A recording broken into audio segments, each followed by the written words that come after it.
Mheshimiwa Rais wa Jamhuri ya Kenya, Mheshimiwa William Samoei Ruto, Mheshimiwa Makamu wa Rais, Mheshimiwa Rigathi Gachagua, our presiding brand new Bishop Samson Mudhuri, askofu ambao wameungana na wewe leo wakiongozwa na Bishop Frederick Wang'ombe, Bishop rafiki yangu Daktari David Njuguna, wazee wetu wa kanisa, Askofu Njuguna Njoroge, Askofu Amos Kabudhu Madhenge, na waumini wote. Bwana asifiwe. Bwana asifiwe tena. Mungu ni mwema na kila wakati. Leo ni siku ya furaha. Tusalimiane kwa sababu leo ni siku ya furaha. Mheshimiwa Rais, mimi niko na furaha kuja hapa leo, kwa sababu hata hawa maaskofu wanajua wote, hii safari tumetoa mbali na tumetembea kutoka mbali. Nakumbuka kama sio huyu Bishop Wang'ombe, mimi singesimama hapa leo. Niliposimama huko kwetu Gatundu, alikuwa bishop wangu, na ni kwa sababu yake niko hapa, na ni sababu yake niliingia kwa bunge. Na nilipoingia tukafanya kazi na huyu Bishop Kabudhu, kazi ngumu sana, tukiwa na azma kwamba hili kanisa litakuja pamoja. Nakumbuka Mheshimiwa Rais, wakati tulikuwa tunamtawaza huyu Bishop Njoroge ambaye ako hapa, ni wewe nikakualika, nikakuleta hapa. Wakati mambo ilikuwa ngumu sana, ukakubali na ukakuja hapa. Na hata wakati huo tulikuwa tunaamini ya kwamba ili kanisa litakuwa pamoja.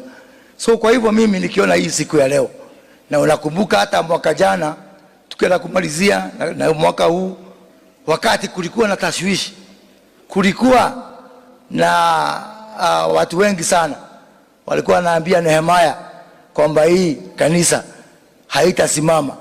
So tukaona kama Sanbalat na Tobaya wanakuja kutushinda. Ndio sasa tukaungana na huyu chancellor wako Mheshimiwa Kilima, tukasimamia hawa mabishop, wakaenda huko Sagana, tukawagharamia mawakili, ndio tupate ile katiba ya mwisho ambayo iliweza kuleta huu uchaguzi, ambayo imeleta hii kanisa pamoja. Ile wakati ambao hii kanisa ilikuwa inasemekana ni kanisa ya vita, umekucha sasa. Sasa mimi najua hata wachungaji na mabishop hawa wanaweza kwenda kufanya ibada bila kuogopa kwamba kuna mtu atatoka huko nyuma aseme kwa Kikuyu, wewe utachakeleka tatu. Sababu kutoka hapa, hii kanisa mwelekeo ambao mmeweka ni mwelekeo ambao ni wa amani na mwelekeo wa kufanya kazi pamoja.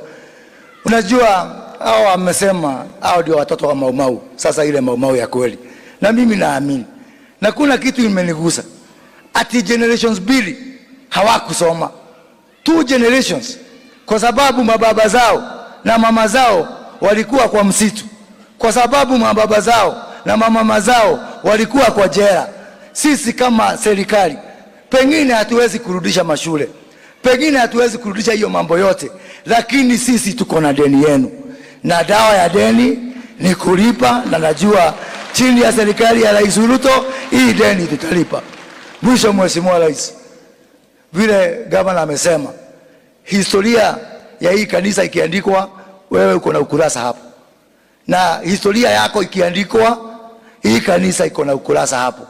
Na mimi naona kama hii kanisa, ukurasa yako katika kitabu yako kutakuwa na sura moja itakuwa inaitwa vita ya Kanja, na sura ya pili itakuwa inaitwa vita ya Keno.